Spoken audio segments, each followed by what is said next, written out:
Many of the Jews that today live in the reconstituted state of Israel come from Eastern Europe, are not descendants of the Judeans or the lost tribes of Israel, but rather descendants of the Khazars. Who were they? They were a nation most people do not even know of. He writes, the so-called self-styled Jews in Eastern Europe in modern history cannot legitimately point to a single ancient ancestor who ever set even a foot on the soil of Palestine in the era of Bible history. Research also revealed that the so-called or self-styled Jews in Eastern Europe were never Semites, are not Semites now, nor can they ever be regarded as Semites at any future time by any stretch of the imagination. They claim they want to build the temple. Now, I want to discuss a little bit of sensitive history. And if I go to sensitive history, well, then I must quote sources that say it rather than that I say it. This is a fascinating book, and the web pages are there. You can check it out. Facts are facts. This is a book that was written by a Jewish man. And he confronted the thinking of many of the high-placed individuals of the world. This is interesting stuff. In this book, Benjamin H. Friedman, a Jewish man, writes about the Jews and reveals an interesting history. He states that the present Jews in Palestine are not the true descendants of the Judeans, but rather descendants of the Khazars. In the letter addressed to D. David Goldstein of Boston, Massachusetts, a convert to Catholicism, the author, Benjamin Friedman of New York City, dated October 1954, provides some fascinating insights. This is in the public domain. Let's study this for a while and see where we get. Benjamin H. Friedman claims that the word Jew was only introduced into the English language in the 18th century, and that Jesus referred to himself as a Judean and not as a Jew. Inscribed upon the cross when Jesus was crucified were the Latin words Iesus Nazarenus Rex Iodeorum, which means Jesus of Nazareth, ruler of the Judeans. Now this is fascinating. I went and checked it, and it is so. Yes, it happens to be so. Now the word Jew today has a religious as well as a political connotation. You think of a Jewish entity, a government, but you also think of their religion incorporated at the same time, whereas the term Judean is a geographic connotation. It's a geographic. It doesn't incorporate the religion. It's where he came from.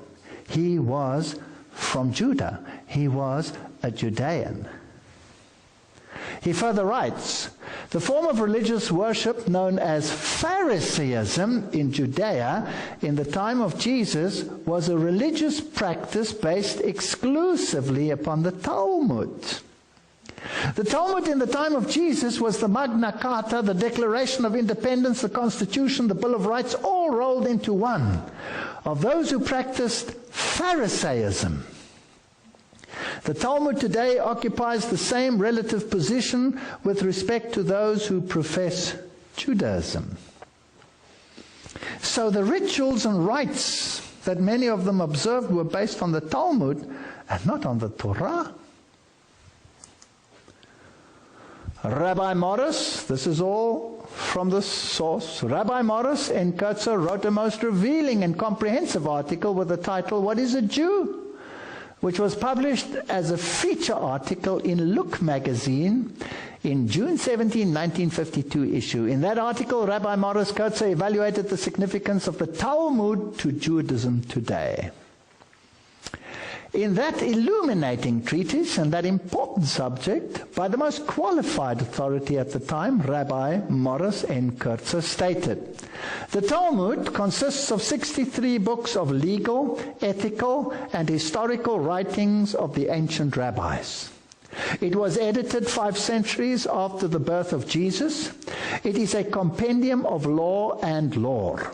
It is the legal code which forms the basis of the Jewish religious law, and it is, note, the textbook used in the training of rabbis. So rabbis are trained according to the Talmud. And the Talmud has very little in common with the Bible. Then he states, from the birth of Jesus until this day, there have never been recorded more vicious and vile, libelous blasphemies of Jesus or Christians and the Christian faith by anyone, anywhere, or any time than you will find between the covers of the infamous 63 books, which are the legal code which forms the basis of the Jewish religious law, as well as the textbook used in the training of rabbis. I don't want to go into it. If I were to put the quotes on the screen, which the Talmud contains about Jesus, you would be horrified. It is some of the vilest statements that I have ever had the dishonor of reading. And this is what their training consists of. He then proceeds to quote some of the most horrendous statements from the Talmud regarding ethical issues, and not only regarding ethical issues, which deal with many, many issues from economics to relations with women, etc., and, of course, the view on Christ. As to the origin of the present Jews in Palestine, he states that those Jews derived from Eastern Europe, and many, many of the Jews that today live in the reconstituted state of Israel come from Eastern Europe, are not descendants of the Judeans or the lost tribes of Israel, but rather descendants of the Khazars. Who were they? They were a nation most people do not even know of. He writes, the so-called self-styled Jews in Eastern Europe in modern history cannot legitimately point to a single ancient ancestor who ever set even a foot on the soil of Palestine in the era of Bible history. Research also revealed that the so-called or self-styled Jews in Eastern Europe were never Semites, are not Semites now, nor can they ever be regarded as Semites at any future time by any stretch of the imagination. What secret, mysterious power has been able for countless generations to keep the origin and the history of the Khazars and the Khazar kingdom out of the history textbooks? Did you ever learn about it at school? I never learned about it. And out of classroom courses in history throughout the world, the origin and the history of Khazars and the Khazar kingdom are certainly incontestable historical facts. You have to do some cross-checking. Even the Jewish Encyclopedia is quite explicit about it. This was the Khazar kingdom. Here is the Black Sea, the Byzantine Empire. Here was Persia. And here was the kingdom of the Khazars. It was a massive kingdom. Now let's look at some of this interesting history. The Khazars were an Asiatic nation. And the Jewish Encyclopedia states Persian origin that converted to Talmudic Judaism. Obviously, some of the rabbis involved there could have been Judeans and probably were Judean descendants, but their converts are not Judeans. And that had conquered a vast area of Eastern Europe, which was in turn later conquered by the Russians in the 10th and 13th century. So that is why there are so many Russian Jews. Have you ever thought where they came from? Did they escape from Palestine? Were they the lost 10 tribes? Did they emigrate to Russia? No. This is a totally different nation that accepted Talmudic Judaism.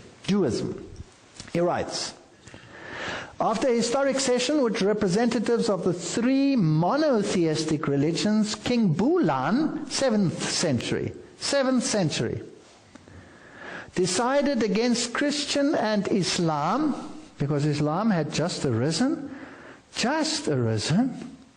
and selected as the future state religion the religious worship then known as Talmudism, and not known and practiced as Judaism, which was totally different, which was based on the Bible. They adopted the Hebrew alphabet, and the Khazars adapted words to their requirements from the German, the Slavonic, and the Baltic languages. This language was known as Yiddish. And Yiddish used the Hebrew alphabetic characters, but not Hebrew. It's not Hebrew. It's Yiddish. I've always wondered, when I hear them speaking Yiddish, I understand quite a few words. Why? Because I'm German. They had many exchanges with universities and their students were trained. So here is another nation which had occupied this area, and they had adopted this religion and brought rabbis in and trained the people, but they were not Judean. Now let's jump to today. In accordance to this history, the religion of the modern state of Israel is based on Kabbalistic and Talmudic traditions and is far removed from the biblical worship of Yahweh. And if it is based on the Talmud, it is so anti-Jesus Christ that it belies understanding. And here we have, in March 2006, while visiting Yeshiva University at Brooklyn, New York, a Jewish institute dedicated to the study of the what? Talmud. We have Cardinal Kasper. Who's Cardinal Kasper? Cardinal Kasper is the cardinal associated with ecumenism. They are honoring the Talmud together. You see, behind the scenes, there is a pact. Because I, as a Christian, can sympathize with every other religion, but I cannot embrace a religion that speaks evil of Jesus Christ. Nor can I have a union with such a religion. Because can two walk together lest they be agreed? Now let's get back to the Napoleonic society and see what happened further. Napoleon established both the Bank of France, we saw that, the French Bourse, the stock exchange, as well as the National Department of Tax Boards. Do we have all of those systems of governments in the world today, yes or no? Yes, we do. And we have the same system of economics today, yes or no? Yes. The world is run by the stock exchange. To ensure equitable taxation for all, consequently, the income of the French peasants skyrocketed. Think tanks and research centers were established in France to work on projects vital for national economy. So a totally new economic order evolved. Who started these organizations? We will have to see. Who runs the secret societies today and the secret organizations? Who started them? Who is the instigator? Who's the boss behind the scenes? We will have to see.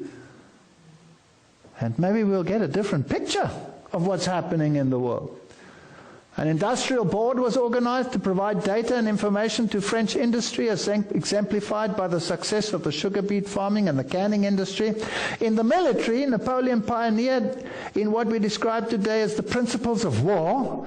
And did you know that these principles, the armies of today, are based on the organization created by Napoleon for his Grand Army, and it has been used ever since. Who controls these armies?